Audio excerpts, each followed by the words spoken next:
BPSC TRE 2 की घोषणा करते हुए एक प्रेस कॉन्फ्रेंस करते हुए बीपीएससी के चेयरमैन के द्वारा कुछ जानकारी दी गई है। परीक्षा के पैटर्न में बड़ा बदलाव होने जा रहा है। अंत तक जरूर जुड़े रहिएगा। नमस्कार दोस्तों, मेरा नाम है नीरज। आप देख रहे हैं कैरियर बिट यूट्यूब चैनल। अगर आप इस चैनल पर पहली बार विजिट कर रहे हैं तो इसको सब्सक्राइब करते हुए बेल आइकन को प्रेस करना ना भूलें। सबसे पहले पदों की संख्या आप देख लीजिए। यहाँ पर दो प्रकार के पद होंगे, एक तो जो राज्य सरकार ने अनुशंसा पेश की है वो, दूसरा जो पिछड़ा वर्ग एवं अति पिछड़ा वर्ग कल्याण विभाग के अंतर्गत पद सृजित किए गए वो। अब दोनों चूंकि सेम नेचर के हैं, एक ही कॉम्पिटिटिव एग्जाम नेचर के हैं, इसलिए दोनों को एक ही में ऐड कर दिया जाएगा। आगे आपको पता चलेगा कैसे, ध्यान से समझिएगा। 6 से 8 के लिए पदों की संख्या जो है वो 16,140 है। माध्यमिक विद्यालय में पदों की संख्या 9 से 10 वाले शिक्षक के लिए 18,877 है। माध्यमिक विद्यालय 9 से 10 के विशेष विद्यालय अध्यापकों के लिए कुल पद 270 है। इसके अलावा उच्च माध्यमिक के लिए 18,577 है। यहाँ पर पिछड़ा वर्ग एवं अति पिछड़ा वर्ग कल्याण विभाग के अंतर्गत जो पद सृजित किए गए हैं, देखिए प्रारंभिक शिक्षक प्रशिक्षित 6 से 8 के लिए 234 पद है।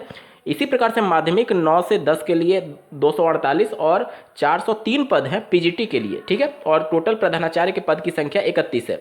आपके मन में सवाल आ रहा होगा कि टोटल जो पहले 32,000 के आसपास पद बताए जा रहे थे 6 to 8 में, वो कम कैसे हो गए। तो यहाँ पर जो 32,000 टोटल पद थे उसमें आधे पदों को प्रमोशन से भरे जाने का प्रावधान है। जो बिहार सरकार का नियमावली है उसके अंतर्गत जितने भी पद सृजित किए जाएंगे उसमें से 50% पदों को प्रमोशन से भरा जाएगा और 50% पद पर डायरेक्ट रिक्रूटमेंट किया जाएगा। तो जो प्राइमरी के टीचर होंगे, जो एक्सपीरियंस्ड होंगे, जो भी उनकी नियमावली होगी कि कितने वर्ष का उनका सेवा शर्त होना चाहिए, वो कैंडिडेट अब प्रमोट हो जाएंगे अपर प्राइमरी में, ठीक है। तो 50% तो वहाँ 32,000 का अगर आप 50% निकाल देंगे तो लगभग 16,000 आएगा। और 16,140 जो पद हैं वो डायरेक्ट रिक्रूटमेंट से भर जाएंगे। वहीं 16,140 पद यहाँ पर रिक्रूटमेंट के लिए यहाँ पर सृजित किए गए, ठीक है। तो 16,140 पद होंगे अपर प्राइमरी में, ठीक है। इसके बाद से देखिए पद जो परीक्षा का पैटर्न होगा उसमें बड़ा बदलाव किया गया। पिछले बार आपने देखा होगा कि 2 दिन आपकी परीक्षा चली थी, लेकिन इस बार एक ही दिन परीक्षा चलेगी। जो पहले टीआरई 1 में 2 परीक्षा हुई थी उसमें पहला जो पेपर था वो क्वालिफाइंग नेचर का था। इस बार क्या किया गया है कि क्वालिफाइंग नेचर को मेन पेपर में ही इंक्लूड कर दिया गया है। पहले क्वालिफाइंग पेपर में आपका जो भी प्रश्न आता था, लेकिन इस बार क्वालिफाइंग पेपर में सिर्फ 30 प्रश्न आएंगे, ठीक है। और दूसरा पार्ट होगा उसी पेपर, ये तीनों जो पार्ट हैं वो एक ही पेपर में होंगे। मतलब अब 2 दिन परीक्षा नहीं होगी, एक ही दिन परीक्षा होगी। और जिसमें पहला पार्ट होगा 30 अंक का क्वालिफाइंग नेचर का भाषा से संबंधित, दूसरा होगा सामान्य अध्ययन जो कि 40 अंक का होगा, और तीसरा होगा विषय भाग 3 80 अंक का होगा। अब इसके बारे में थोड़ा सा समझिए। जो क्वालिफाइंग नेचर का पेपर है यानी कि भाग 1, इसमें 30 प्रश्न जो पूछे जाएंगे, इसमें से 8 प्रश्न आपके इंग्लिश से होंगे, 22 प्रश्न आपके हिंदी से होंगे। ध्यान से सुनिए, 8 प्रश्न इंग्लिश के, 22 प्रश्न हिंदी के, दोनों को जोड़ देंगे तो 30 अंक हो जाएगा, ठीक है।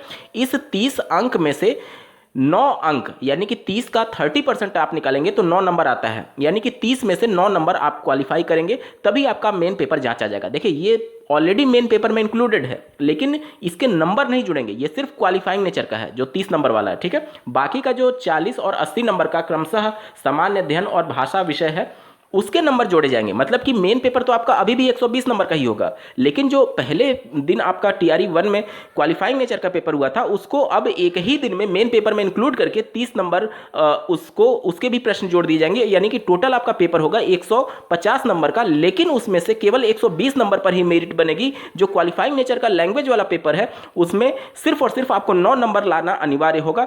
9 नंबर से कम जाएंगे तो फेल माने जाएंगे, आपका मेन पेपर भी जांच नहीं होगा। और 9 नंबर से ज़्यादा अगर आपका आ जाता है तो इसके मार्क्स जुड़ेंगे नहीं, बल्कि जो मेरिट बनेगी वो 120 नंबर पर ही बनेगी, जैसे पहले बनता था टीआरई 1 में मेन पेपर के हिसाब से। यानी कि 40 अंक आपका सामान्य अध्ययन वाला और बाकी का 80 प्रश्न आपका जो भी आपका सब्जेक्ट होगा उसके हिसाब से। अब यहाँ पर थोड़ा सा और समझ लीजिए। जैसे मान लीजिए आप 6 से 8 वाले में भर्ती में अप्लाई करना चाहते हैं तो उसके लिए ये भर्ती विषयवार होगी। जैसे मान लीजिए आप लैंग्वेज में हिंदी के लिए अप्लाई करना चाहते हैं, अंग्रेजी के लिए अप्लाई करना चाहते हैं, तो यहाँ पर जो विषय वाला भाग है वो आपका हिंदी या फिर अंग्रेजी, जिस भी विषय से आप अप्लाई करेंगे उसके 80 प्रश्न पूछे जाएंगे। अगर आप मैथमेटिक्स एंड साइंस से अप्लाई करना चाहते हैं तो गणित और विज्ञान को मिला करके आपके 80 अंक के प्रश्न पूछे जाएंगे। अगर आप एसएसटी से अप्लाई करना चाहते हैं तो एसएसटी के 80 अंक के प्रश्न पूछे जाएंगे। बाकी का जो 40 अंक है सामान्य अध्ययन वाला जनरल नॉलेज वाला, वो तो सबके लिए कॉमन है। मेन आपका डिफरेंस केवल विषय वाले में आएगा। अगर कोई एसएसटी से अप्लाई करना चाहता है तो उसके एसएसटी से 80 प्रश्न पूछे जाएंगे। अगर कोई मैथमेटिक्स एंड साइंस से करना चाहता है तो उसके 80 प्रश्न पूछे जाएंगे। अगर कोई लैंग्वेज से करना चाहता है तो उसके लैंग्वेज के 80 प्रश्न पूछे जाएंगे। बाकी का जो सामान्य अध्ययन वाला है वो सबके लिए कॉमन होगा। यहां तक क्लियर हो गया।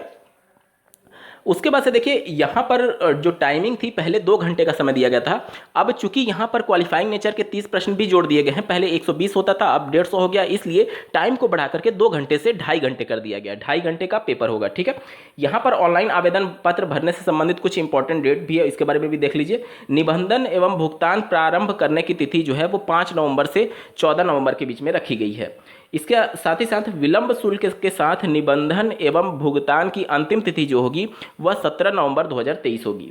इसके साथ ऑनलाइन आवेदन प्रारंभ करने की तिथि जो है वो 10 नवंबर 2023 होगी और ऑनलाइन आवेदन भरने की अंतिम तिथि जो होगी वो 25 नवंबर 2023 होगी।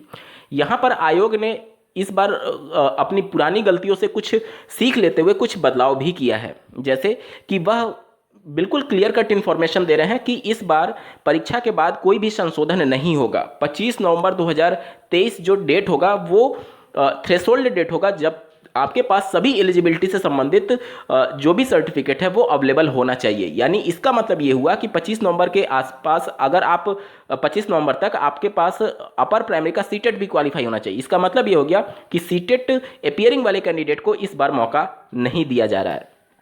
इसके साथ ही साथ अगर आप बीएड या फिर डीएलएड अपीयरिंग वाले हैं तो भी आपको मौका नहीं दिया जाएगा, क्योंकि इतने कम समय में अगर आप अपीयरिंग में भी होंगे तो परीक्षा करा करके रिजल्ट आ पाना नेक्स्ट टू इम्पॉसिबल होगा। तो ये सभी अपीयरिंग वाले कैंडिडेट को सिरे से नकार दिया गया, ठीक है। इसके बाद से अगर हम लोग बात करें कि जैसे यहाँ पर आपको कन्फ्यूजन हो रहा होगा निबंधन एवं भुगतान प्रारंभ करने की तिथि, तो यहाँ पर इन्होंने वेबसाइट में कुछ चेंज किया। जैसे उन्होंने प्रेस कॉन्फ्रेंस में इन्फॉर्मेशन दिया था उसके हिसाब से मैं बता रहा हूँ। निबंधन और भुगतान प्रारंभ करने की तिथि का मतलब कि पहले जैसे क्या होता था कि अभ्यर्थियों के जो डॉक्यूमेंट अपलोड करने होते थे साइबर कैफ़े के माध्यम से या फिर कैसे भी जब अपलोड करना था तो अभ्यर्थी गलत कर देते थे। तो यहाँ पर इन्होंने क्या किया है कि रजिस्ट्रेशन करके आप फीस सबमिट कर लीजिए, लेकिन ऑनलाइन आवेदन तब प्रारंभ होगा, वो होगा आपका 10 तारीख से। मतलब कि फ़ी आप पहले भी सबमिट कर सकते हैं, रजिस्ट्रेशन आप पहले भी सबमिट कर सकते हैं, लेकिन आपका जो ऑनलाइन आवेदन प्रारंभ होगा मतलब कि आप अपने डिटेल जब भरेंगे वो 10 तारीख से प्रारंभ होगा, ठीक है। थोड़ा सा इनके द्वारा वेबसाइट में भी चेंज किया जाएगा। तो ये ओवरऑल आप समरी पूरा सुन रहे थे। उम्मीद करता हूं कि आप सभी के डाउट क्लियर हो गए होंगे। इस वीडियो को देखने के लिए आपका बहुत बहुत धन्यवाद। भगवान करे आपका दिन शुभ हो।